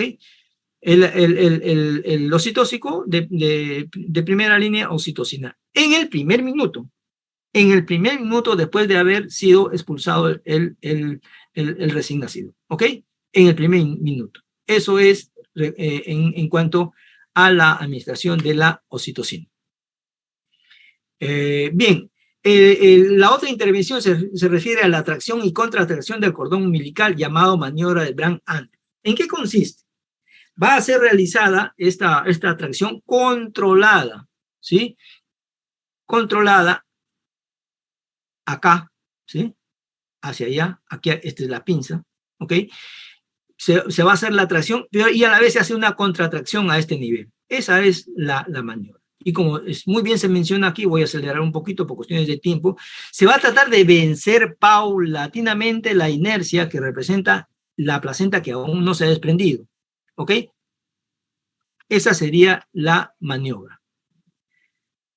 Bien, y esto, por supuesto, se hace, como ya he mencionado, cuando se produce la contracción, porque ya hemos administrado la oxitocina. Se hace de esta manera, una mano acá, ¿sí? Y la otra mano encima del pubis. Esto está en un proceso de capacitación. Si ustedes ven las características técnicas, esto debe ser pues, en el África, en la India, donde la casuística de muerte materna es está bastante incrementada en el mundo. Por ejemplo, pero de todas maneras la imagen sirve para que esto de acá, esto está muy lejos, ¿no? Esto está muy lejos. Esta pinza debería estar acá. Y la otra mano está por encima del pubis. Este es el capacitador, ¿no? Tracción y contratracción, mano encima del pubis, ¿sí? Diversas imágenes, una mano acá y la otra traccionando. Si quieres, no con los dedos, sino con esta zona, también puede ser. Bien, ¿dónde está escrito esto, por si acaso? Esto está en esta bibliografía, está publicada, si ustedes la buscan, si no me avisan, está en inglés, está en castellano, para que lo puedan ustedes revisar respecto a esto, sobre todo el tema del CUBE, que es la compresión uterina bimanual externa, en lugar del masaje uterino que ya está en desuso. Aquí está la forma como se hace el CUBE, una mano arriba, como he repetido, y la otra mano en la parte inferior. Respecto al pinzamiento del cordón umbilical, eh, mm, hablamos de lo siguiente, ¿no? Al dejar de pulsar, se puede hacer a los 2 o 3 minutos, según menciona OMS en 2007. ¿Esto qué va a ocurrir? Va a ocurrir que yo puedo tener un mayor peso del producto de la gestación a los 6 meses y una mejor hemoglobina, por supuesto. Demorar este pinzamiento del cordón al menos 1 minuto, dice, por lo menos 1 minuto en gestaciones menores a 37 semanas, y es una fuente de información tipo 1A. Bien, ¿cómo podemos valorar estos tiempos de ligar o en qué momento el cordón? Se le llama inmediato cuando es ipso facto, en el momento, apenas ocurre el nacimiento del producto de la gestación, inmediatamente, inmediato. Luego viene el llamado precoz, o también la bibliografía lo llama temprano, que es al minuto, y luego le llaman tardío cuando son 2 o 3 minutos o cuando deje de latir. Bien, debemos recordar de que no todo es atonía uterina. Hay otras posibilidades diagnósticas, como por ejemplo las laceraciones que ya hemos mencionado, coagulopatía, ¿no? Hay otras. Bien, no debemos olvidar, revisemos el tema del QV, no debemos olvidar la importancia de los hemoderivados. No, pero yo opero rápido. Sí, opera rápido y ya está solucionado el problema de la quirúrgico, pero ¿y la sangre? Otro tema que vuelvo a resaltar, no usemos esto de descartar shock, por favor. No usemos esto de descartar shock. Lo único que hace es demorar. ¿Es o no es shock? Decídete. ¿Cuáles son las fallas recurrentes? Y ya también lo he mencionado, una deficiente manejo inicial. ¿Cuándo se hace un manejo inicial deficiente? Cuando no estás, pues, ¿no? Cuando como médico no estás en donde debes de estar. ¿Quién lo hace? Lo hace el interno, lo hace el residente, lo hace la enfermera, lo hace el obstetriz y lo hace mal. ¿Por qué? Porque se invaden competencias. ¿Ok? Entonces, mejor lo que debe ser que estés ahí. No usar el tema de descartar. Hay que cumplir con las normas. Hay que supervisar las cosas que se hacen. ¿Y cuál es el problema? ¿Cuál es la consecuencia de una evaluación inadecuada? No se activa la clave. Pues. Cuando analizamos una muerte materna, ¿qué pasó? La paciente, ¿por qué se murió? Hemorragia. ¿Y cómo fue el tema de la clave? La clave, si ustedes analizan tiempos, la clave se hizo muy tarde. Por lo tanto, la alarma fue tardía, hubo un plan inadecuado y un tratamiento debajo del estándar. El otro gran problema es en el control prenatal, y ustedes como médicos deben de supervisar en sus serums que esto se haga en forma correcta. Otro gran problema es que no hay plan de trabajo, no hay una concordancia entre el diagnóstico y el plan, ese es un terrible problema, no se diagnostica bien el destino. La paciente debe tener un destino. ¿A dónde va la paciente? ¿Se va a su casa? ¿Se va a observación? ¿Cómo vamos a ver? ¿Qué vamos a hacer con esta paciente? Nosotros estamos trabajando esto en nuestro hospital y nosotros hemos establecido 7 destinos. La paciente queda en observación, que implica que se queda en un ambiente de hospitalización, no se va al kiosco a comer, no se va a que le saquen la muestra de sangre, no, la paciente se queda en observación y el laboratorio va a sacar la muestra.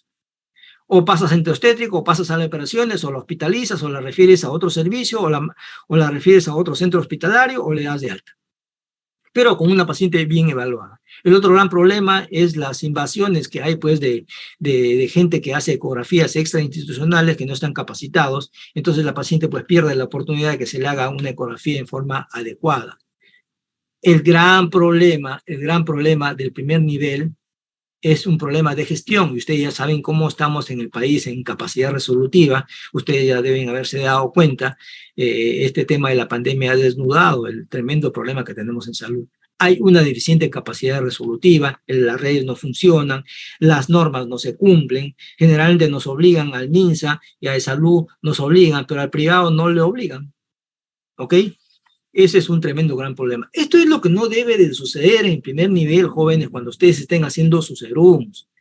Si ustedes tienen gestantes con patología médica, deben de ser vistas por el médico, pues, ¿no? ¿Qué es lo frecuente? Hay gestantes, hay pacientes gestantes que tienen una patología médica y no son vistas por el médico, son vistas por los tetra. y obviamente se les pasa algunas patologías.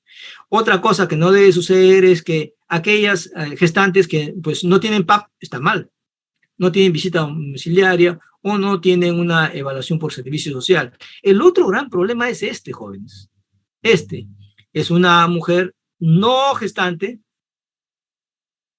que está con diagnóstico de tuberculosis y no tiene método anticonceptivo.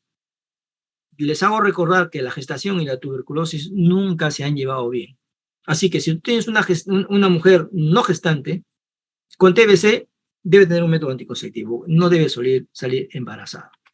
Bien, hay un gran problema con los médicos serumistas. ¿Por qué? Porque no se hace una inducción en forma adecuada.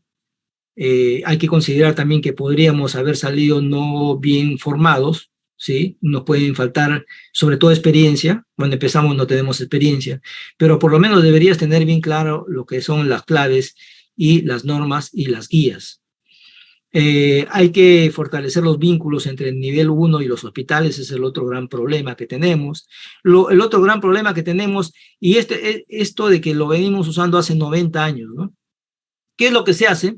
En el primer trimestre se ve poco a la paciente y luego hay acúmulo de controles. Aquí se las ve una vez al mes, ¿no? Y luego se ve cada 15 días y luego se ve a la semana, ¿no? A la semana. Entonces hay aquí un acúmulo. ¿Dónde ocurre esto? En los establecimientos de salud. Debería ser al revés. Desde hace 10 años se está tratando de hacer y no se hace. ¿Qué es lo que se debe hacer? Aquí es donde debe ser bien evaluada inicialmente por el médico o, ¿por qué no?, por un especialista. Y de aquí es que se va a catalogar en bajo riesgo, en alto riesgo, y va a tener un mejor tema de manejo.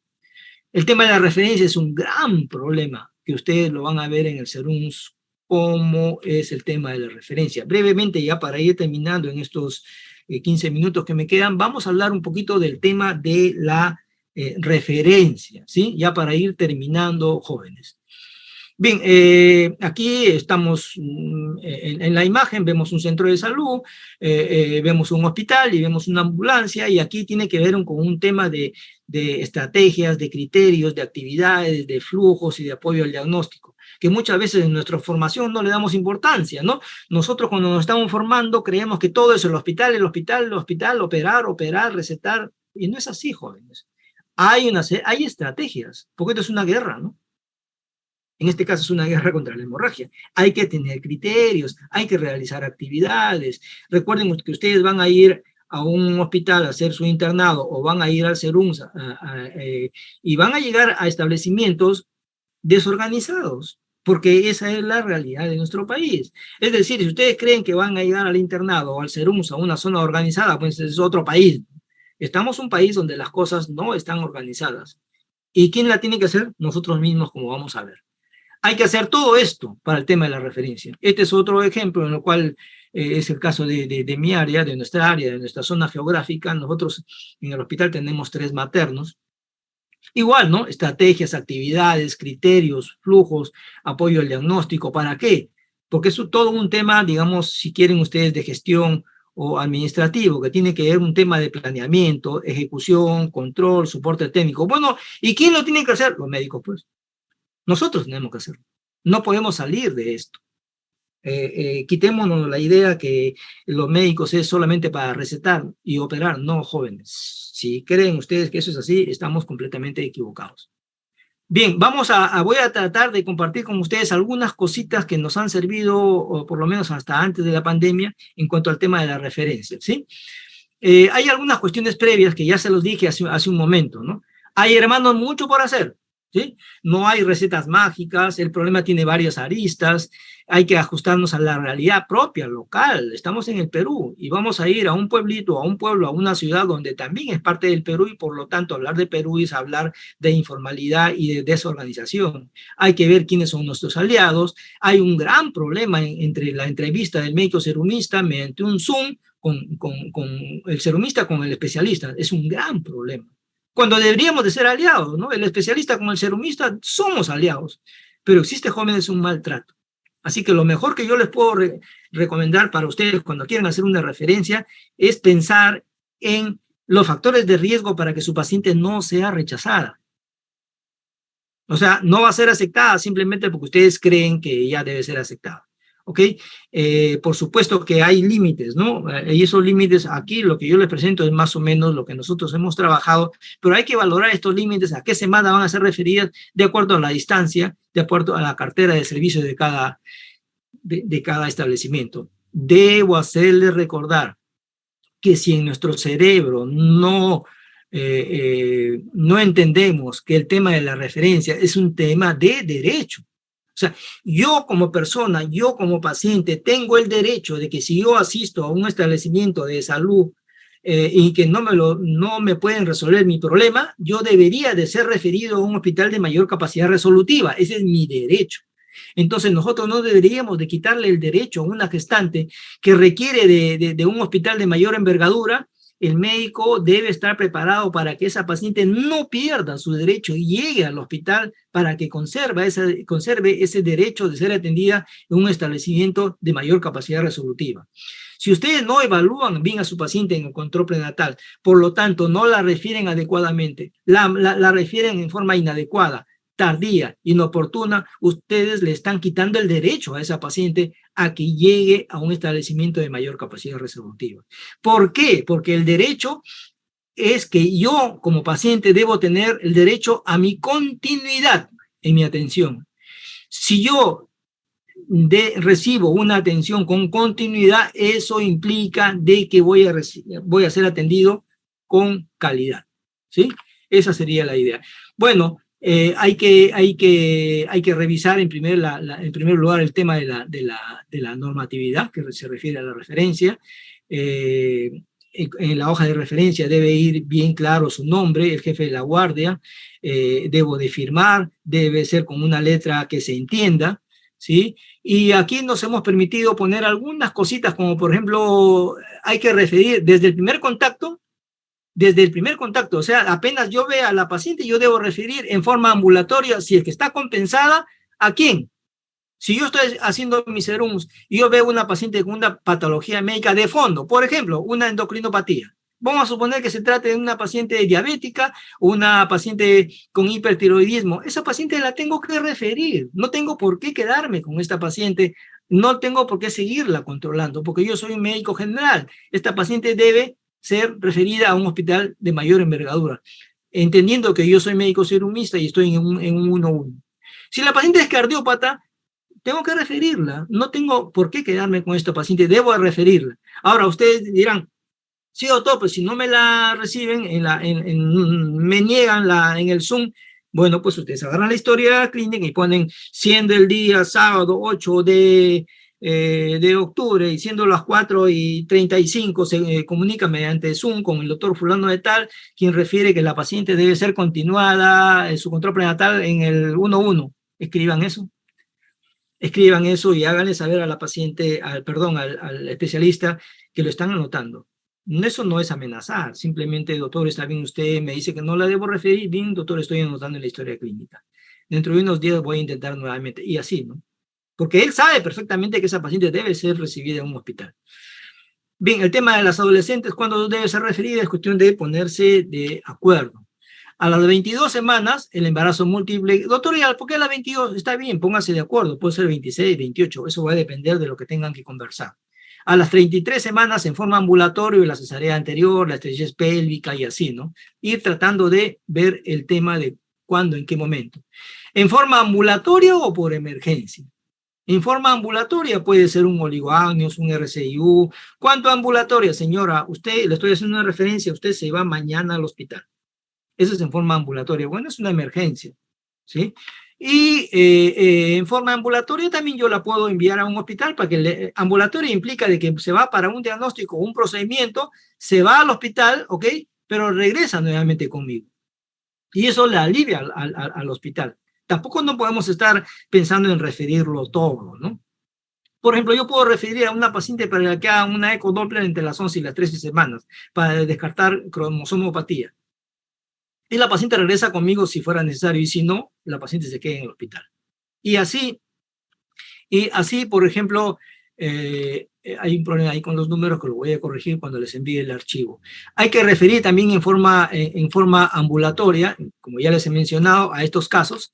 Bien, ¿cuándo refiero a una paciente por emergencia? Es decir, aquí ya no hay mucho tiempo, como ya hemos mencionado, la hemorragia obstétrica, que es nuestro tema de hoy, la paciente con sepsis, la paciente con preeclampsia, eclampsia o gel, sufrimiento fetal agudo, y hay varias patologías que tienen que ser referidas inmediatamente porque así lo requiere.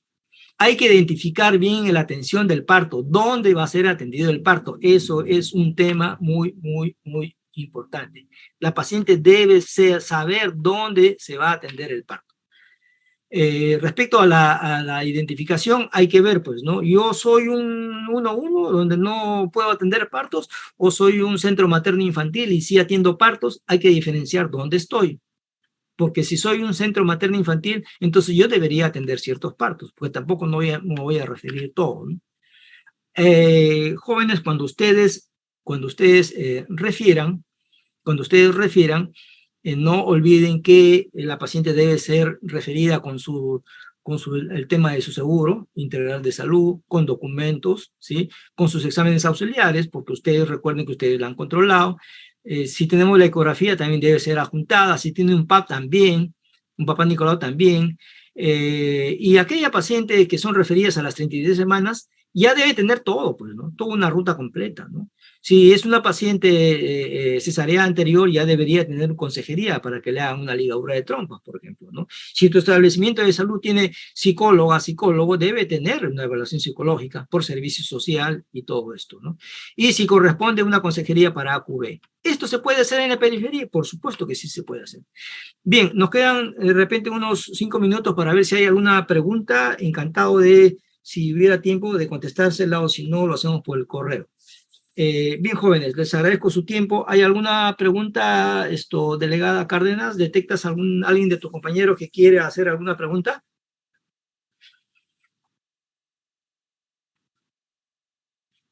Hola.